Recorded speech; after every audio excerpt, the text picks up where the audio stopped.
Hello friends, हमारे channel Hindi IT गुरु में आप सभी का स्वागत है। जैसा कि हम लोग पिछले वीडियो में भाग 17 को पढ़ चुके हैं। भाग 17 के अंतर्गत लैंग्वेज यानी भाषा को पढ़ चुके हैं। अब हम पढ़ेंगे भाग 18 आपात उपबंध यानी आपात उपबंध इमरजेंसी प्रोविजंस।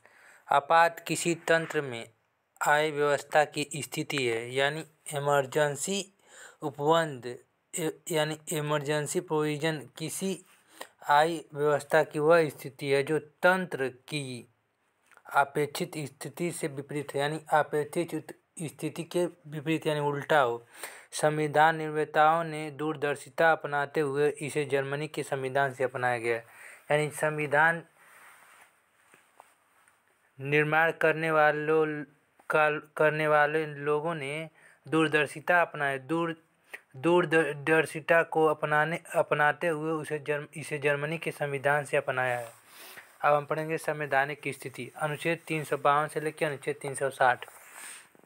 भारत के संविधान के भाग 18 के अनुच्छेद 352 तक, यानी इंडिया के कॉन्स्टिट्यूशन के भाग 18 के अनुच्छेद 352 तक आपात की व्यवस्था की गई है, यानी इमरजेंसी प्रोविज़न की व्यवस्था की गई है। हालांकि अनुच्छेद 365 भी आपात व्यवस्था से संबंधित है, यानी अनुच्छेद 365 भी आपात व्यवस्था से संबंधित है, जो संविधान के भाग 19 में है। अनुच्छेद 352 से 360 के बीच 3 प्रकार की आपात व्यवस्था से संबंधित प्रावधान है। पहला, राष्ट्रीय आपात। संविधान के भाग 18 के आपात उपबंधों के अनुच्छेद 352 के अंतर्गत घोषित किए जाने वाले आपातकाल के ही व्यवहार में राष्ट्रीय आपातकाल की संज्ञा दी गई, यानी संविधान के भाग 18 के अनुच्छेद 352 के अंतर्गत यह घोषित किया गया है कि आपातकाल के ही व्यवहार में राष्ट्रीय आपातकाल की संज्ञा दी जाती है। अनुच्छेद 352 में यह व्यवस्था की गई है कि युद्ध, बाह्य आक्रमण या आंतरिक उपद्रव से उत्पन्न होने वाली परिस्थितियों के कारण यदि राष्ट्रपति यह अनुभव करे कि संपूर्ण भारत या किसी एक भाग को शांति खतरे में है, तो वह राष्ट्रीय आपात की घोषणा कर सकता है।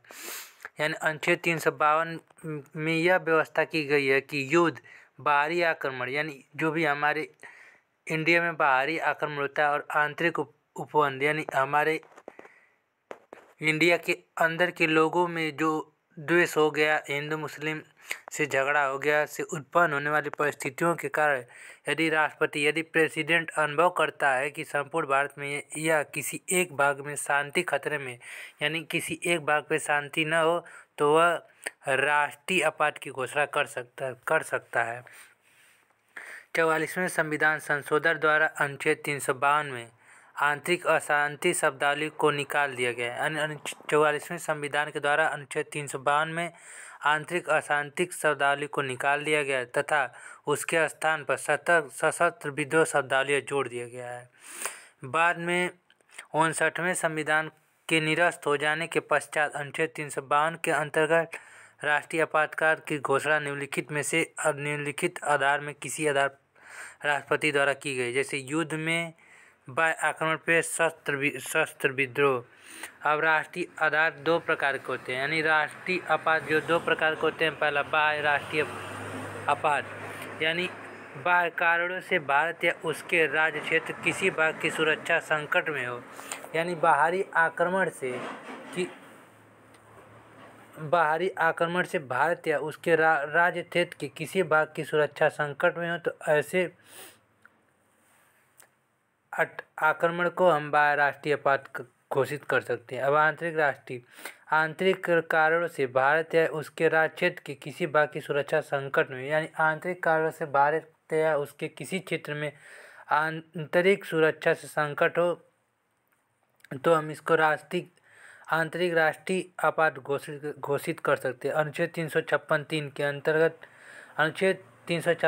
के अंतर्गत यह व्यवस्था की गई है कि आपात की उद्घोषणा को संसद के प्रत्येक सदन के समक्ष रखा जाएगा, यानी इमरजेंसी प्रोविज़न को संसद के प्रत्येक सदन के समक्ष रखा जाएगा और इसे लागू करने के लिए संसद के दोनों सदनों का इसका अनुमोदन 2 महीने के अंदर करना होगा। यानी इसको लागू करने के लिए संसद को 2 महीने के अंदर अनुमोदन प्रस्तुत करना पड़ेगा।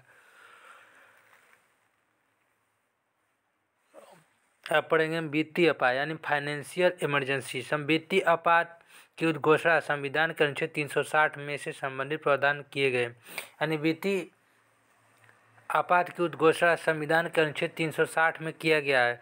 अनुच्छेद 360(1) के अनुसार अगर राष्ट्रपति अस्वस्थ हो कि ऐसी स्थिति उत्पन्न हो गई है कि भारत या उसके राज्य क्षेत्र के किसी भाग का वित्तीय अस्थायित्व या साक्ष्य संकट हो, तो वह संपूर्ण भारत या उसके प्रभावित राज्य क्षेत्र में उद्घोषणा द्वारा वित्तीय आपात की उद्घोषणा कर सकेगा।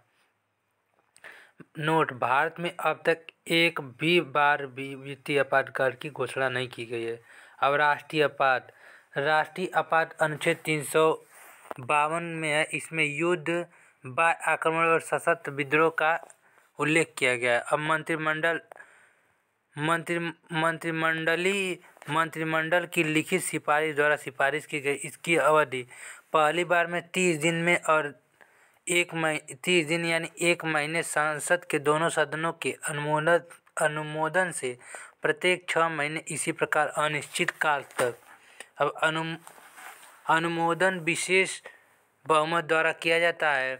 फिर प्रभाव: मौलिक अधिकार निलंबित हो जाने पर अनुच्छेद 20 तथा अनुच्छेद 21 द्वारा प्रदत्त अधिकारों को छोड़कर। समाप्ति: साधारण बहुमत से इसका समाप्ति कर दिया गया। अब राष्ट्रीय शासन।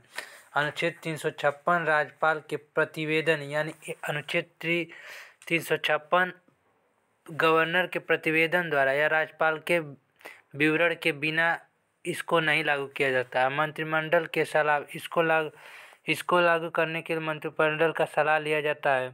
पहली बार 2 महीना यानी 60 दिन। राष्ट्रपति शासन 6 महीने चलता है। अधिकतम 3 वर्ष की अवधि तक चलता है। इसे साधारण बहुमत द्वारा लागू किया जाता है। मौलिक अधिकार पर इसका कोई प्रभाव नहीं पड़ता है। राष्ट्रीय स्वयं वापस ले सकता है, यानी राष्ट्रीय गवर्नर इसको स्वयं वापस। अब वित्तीय आपात यानी फाइनेंशियल इमरजेंसी। अनुच्छेद 360 वित्तीय साख यानी वित्तीय स्थिरता के खतरे यानी अनुच्छेद 360 वित्तीय साख वित्तीय स्थिरता के खतरा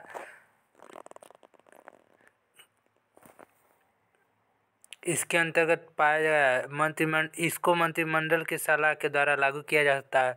यह पहली बार 2 महीना यानी 60 दिन अनिश्चित काल तक लागू हुई थी, क्योंकि संविधान में इसका स्पष्ट उल्लेख नहीं है।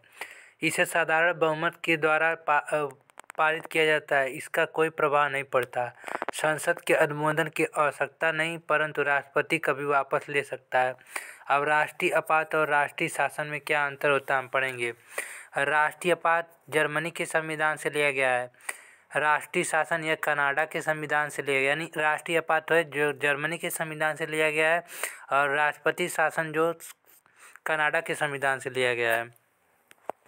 राष्ट्रीय आपात युद्ध, बाहरी आक्रमण और सशस्त्र विद्रोह होने पर लागू रह सकता है। यानी राष्ट्रीय आपात युद्ध, बाहरी आक्रमण और सशस्त्र विद्रोह पर होने पर लागू रह सकता है। और राष्ट्रपति शासन में राष्ट्रपति शासन राज्य में संवैधानिक तंत्र विफल होने पर लागू किया जाता है। यानी अगर राज्य में संवैधानिक तंत्र विफल हो जाता है तो इसको लागू कर सकते हैं। अब यह संसद के अनुमोदन के बिना 1 महीने तक लागू रह सकता है और यह संसद के अनुमोदन के बिना 2 महीने तक लागू रह सकता है। यानी राष्ट्रीय आपात संसद के अनुमोदन के बिना 1 महीने तक लागू रह सकता है। राष्ट्रपति शासन संसद के अनुमोदन के बिना 2 महीने तक लागू रह सकता है। राष्ट्रपति शासन मौखिक परामर्श पर लागू किया जाता है, जो राष्ट्रीय आपात लिखित परामर्श पर लागू किया जाता है।